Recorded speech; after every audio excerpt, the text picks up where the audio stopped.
Hey, I am Chin, and this is Moving Around the World. Today we are talking about what you really need to know before moving to the UK. Because lately I keep hearing more and more people say they want to make the jump. And yes, you can do it. But the difference between arriving excited and arriving prepared is massive. Moving is not just changing countries, it is changing your rhythm, your habits, and the invisible rules people live by. If you understand those rules early, your transition becomes smoother. The first thing I want to put on the table sounds obvious, but people ignore it all the time. Visit before you move. Not a postcard visit, a real-life visit. Walk neighborhoods, go into a grocery store, use public transport, feel the weather on your skin, listen to conversations on the street, and watch how people move through an ordinary day. The point is not to fall in love in a week. The point is to see if you still like it when the excitement wears off. If you have kids, that visit helps you feel schools, parks, schedules, and the real logistics of family life in a city or in a town. If you work remote, that visit helps you test internet, workspaces, and your focus routine when the sky is gray and the days are short. If you plan to job hunt, that visit helps you understand distances, commuting, cost, and the pace of working life. That visiting phase is also where you start taking visas seriously. I am not saying memorize laws. I am saying understand what pathway exists for you, how long it takes, what it costs, and what proof you will need. The UK can be amazing, but it is not the kind of place where you wing paperwork. A successful move starts with honest research, and with the humility to accept that the country does not adjust to you. You adjust to the country. Stay with me, because in the next parts, I am going to lay out the full picture. With details people only learn after they are already living there. Now let us talk about everyday culture. The part that is not written in any application, but still decides whether you feel comfortable or constantly out of place. In the UK, politeness is like daily currency, and when you use it well, it opens invisible doors. Saying please, thank you, sorry, good morning, good afternoon sounds normal. But the difference is how often and how naturally it is used. The way you ask matters almost as much as what you ask for. Sometimes you will feel people are formal, and at the same time, surprisingly warm. In a way that shows up through small phrases you might not be used to. Someone may call you love or darling in a shop or a cafe, and it is not flirting. It is just a cultural way of speaking. The faster you normalize it, the less friction you feel. You also need to understand indirect communication and dry humor. Sometimes people say something softly, but the real message is firm. Sometimes they tease you in a deadpan way, and that is friendliness. If you come from a place where people are more direct, you might misread it at first. That is why I recommend you observe early, listen more than you talk, and copy what works. Not to lose yourself, but to integrate without constantly fighting the air. And here is a big one that sounds small. Queues. In the UK, queuing is almost an institution. You queue for everything, and you do it calmly. It is not just waiting your turn, it is respecting order without drama. If you cut the line, even by accident, you will feel the energy shift. If you complain loudly about the line, you will feel it too. The queue is treated like part of the process, like a silent agreement. You arrive, you take your place, you wait, and when it is your turn, everything flows. When you learn these invisible rules, you start feeling local. Not because you were born there, but because you learned how the system breathes. That reduces stress, prevents awkward moments, and gives you peace of mind, which is priceless when you are new. Let us talk about something that can surprise you on day one. Accents. A lot of people imagine one British accent, the movie London accent, and that is it. But the UK is a map of voices. Pronunciation changes from city to city. You might talk to someone from London and understand everything. Then 5 minutes later, talk to someone from Birmingham, Manchester, Liverpool, Yorkshire, Wales, Scotland, or Northern Ireland. And suddenly, you feel like your brain is buffering.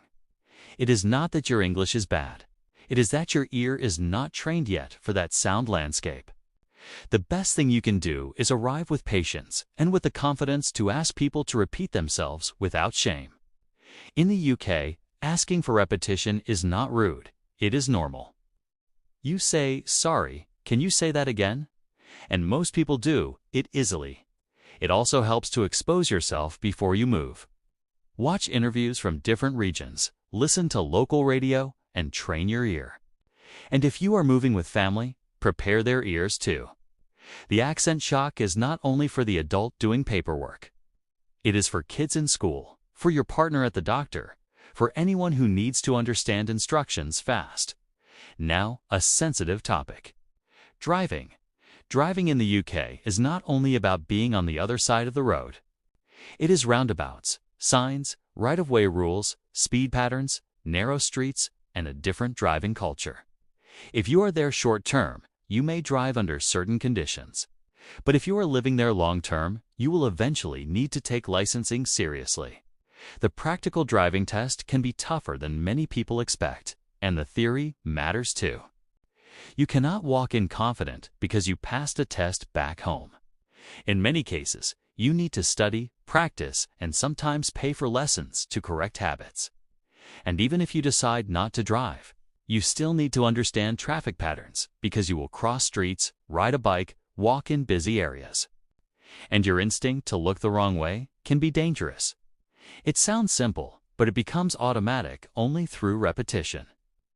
That is how adaptation works. You repeat until your body understands. Now let us talk about something that can change your lifestyle completely: public transport and walking. If you come from a place where the car is basically part of your identity, the UK will rewire you. In many cities, the smartest move is not driving to every door. It is parking outside, then moving by train, bus, tube, tram, and on foot. Some city centers make driving expensive, stressful, or simply impractical because of traffic and parking. In certain places, the system is designed for you to park and ride, and that becomes normal life. The positive result is you walk a lot. You walk to the store. You walk to the station. You walk to the cafe street. You walk because that is the shape of the place. And walking gives you something people do not always expect: better health, better mood, and real connection to your neighborhood. You've learned the city by streets and parks, not highways. But you need to arrive mentally ready for it.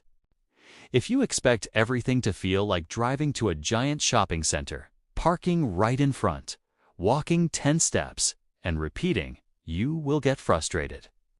In the UK, the experience can be slower, more human, more street-based. And for many people, that becomes the best part. But early on, it can feel inconvenient. Now food, because this surprises people too. The food is not automatically worse, but it can taste different.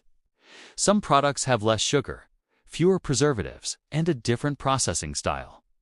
You buy something that tastes one way back home, and in the UK, it tastes lighter or just different. At first, you think it is weird. Then you realize your palate is adjusting. And also, modern UK food culture is very global. You can find excellent Indian, Caribbean, Turkish, Italian, Thai, and modern fusion options almost everywhere. If you arrive with the old stereotype that everything is bland, you are missing out. My advice is simple. In the first months, cook basic meals, test brands, buy fresh ingredients, and give yourself time to build comfort. Food is part of feeling at home. When you like what you eat, your home starts feeling like home. Let us talk about the weather, because UK weather can either charm you or drain you, depending on how prepared you are. The weather is changeable, and sometimes in a single day, you will get sun, wind, rain, and sun again. It is not always dramatic, but it is unpredictable. The key is dressing in layers, because if you dress for only one version of the day, you will spend the whole day uncomfortable. A light jacket, one extra layer, shoes that handle moisture, and suddenly you are playing the game correctly. There is also something many people forget. A lot of homes do not have air conditioning the way other countries do. Yes, the UK is generally cooler, but when a heat wave hits in summer, it can feel intense, especially indoors.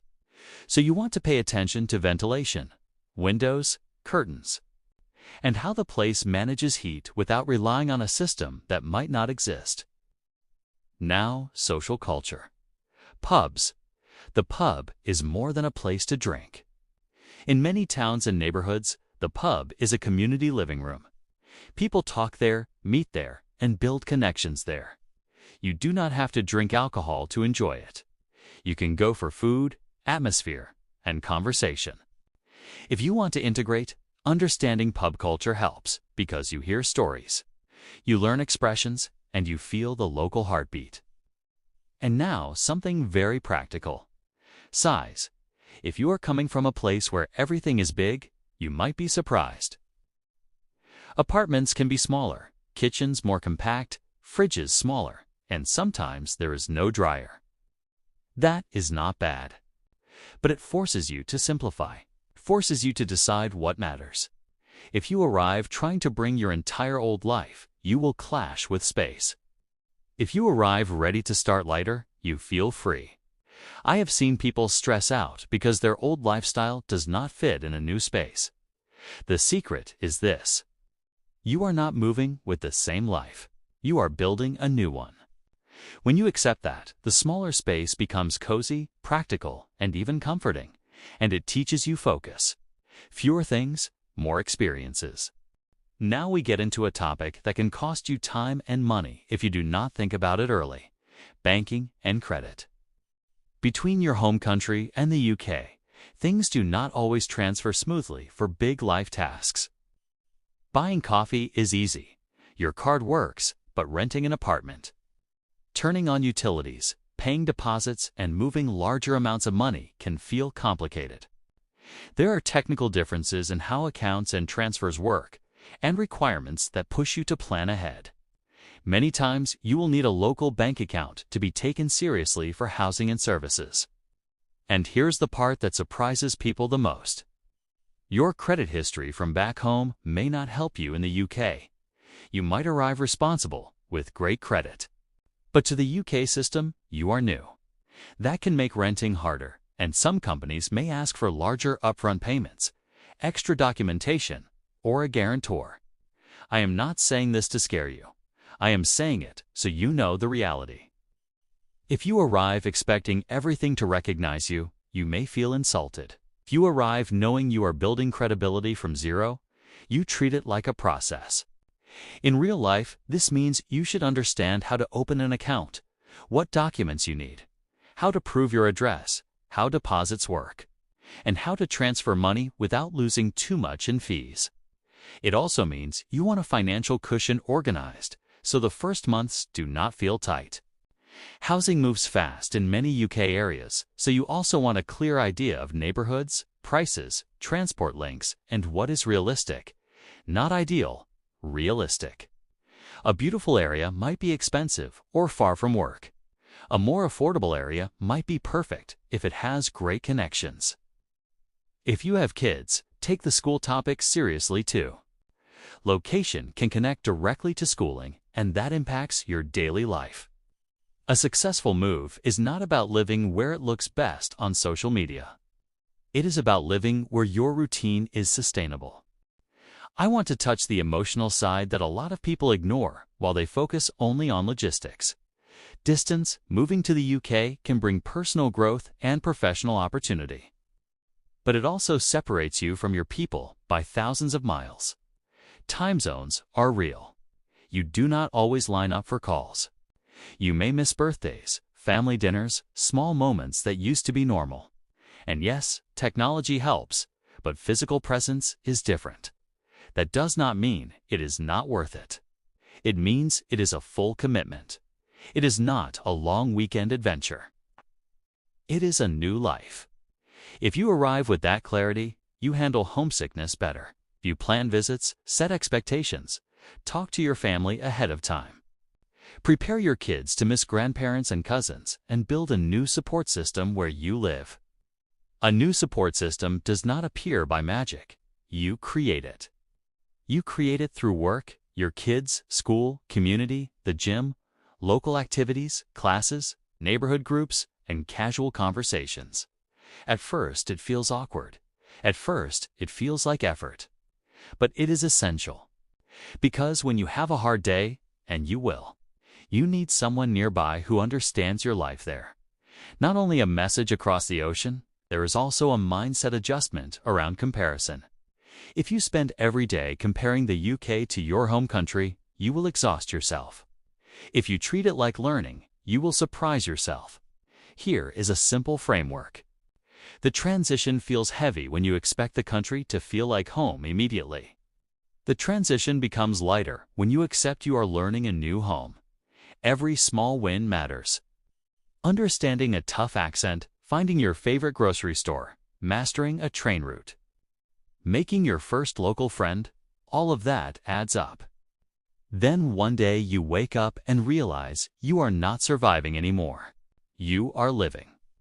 That moment comes faster when you arrive prepared inside and out. Too close. I want to pull everything into one practical idea. Before you move to the UK, it helps to visit and experience everyday life. Learn the invisible rules of politeness and cues. Train your ear for different accents. Understand the reality of driving and licensing. Accept that walking and public transport will be part of your routine. Give your palate time to adjust to different flavors. Dress intelligently for changeable weather and plan carefully around banking, renting, and credit. That might sound like a lot, but it is really just a map. When you have the map, the move feels less stressful. The UK can be an incredible place to grow, to work, to study, to raise a family, and to experience a lifestyle that expands you. But the magic is not just arriving. The magic is adapting without breaking yourself. And adapting does not mean changing who you are. It means learning how life works there so your personality can breathe. If you are thinking about moving, I want you to do it with clear eyes and research, ask questions, save money, organize your documents, and most importantly, prepare your mindset. Because changing countries is also changing daily identity. You go from being the person who knows everything to being the person who is learning again. That humility opens doors and strengthens you. Now, if this helped you, subscribe to Moving Around the World so you do not miss the next destinations and real talk guides. Drop a comment telling me where you are from and what UK city you are thinking about. And tell me what worries you most: the weather, the work, the housing, or the paperwork. Share this video with someone who is planning this jump, because one honest conversation can save a costly mistake. I am Chin, and I will see you in the next video.